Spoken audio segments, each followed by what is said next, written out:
Good morning, I'm Bill McLoughlin, Editor-in-Chief of Furniture Today. Welcome to this week's edition of FTTV. I'm here today with Cindy Hodnett, who is just back from Como, Italy, where she was touring the Proposte textile fair. Cindy, tell us a little bit about what you saw there. Well, you know, Bill, obviously being in Como, Italy at this time of year is fantastic, but even more so, the fabrics were just great. And they were gorgeous, lots of color, lots of texture. I think one of the big things about Proposte this time around was they introduced the International Observatory. So we had some of the American companies, Turkish companies, India companies, all in one venue, which consolidated things for a lot of the people visiting. What did you see in terms of new styles, new colors?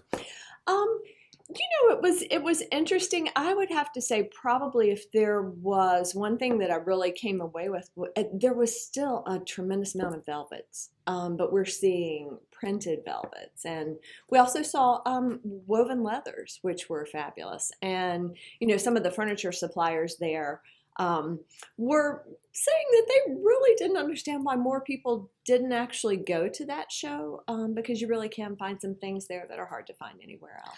So Cindy, when anybody thinks of Como, Italy, they think of George Clooney. I have to ask, did you see George? Don't I wish? Don't I wish? No, but the funny thing was, the minute I was in every cab with the Italian drivers, as soon as they found out if I was American, wanted to know if there was, in fact, a visit with Mr. Clooney planned. And there again, I said, don't I wish? So. Is there generally a translation time between when something is style or color is introduced in Europe and when it translates to the U.S. market? I think there used to be more of a lag time, but I think now with social media that it's almost instantaneous. And then so many of the people in the furniture industry are really all over the world all the time. That I think you really do have a pretty good handle on global trends, almost year-round and instantaneously.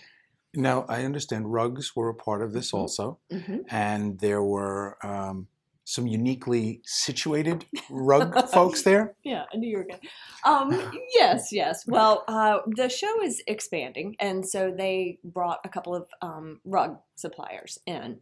And as part of the setup, these two rug suppliers were in a historic villa.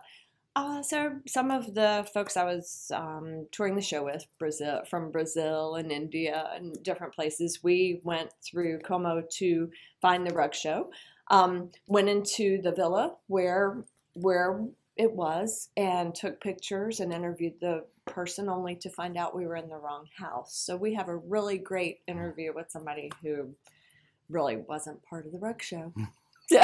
So. I'm Bill McLoughlin with Furniture Today. We will go anywhere to bring you the news. I'm wishing you good business. See you next week.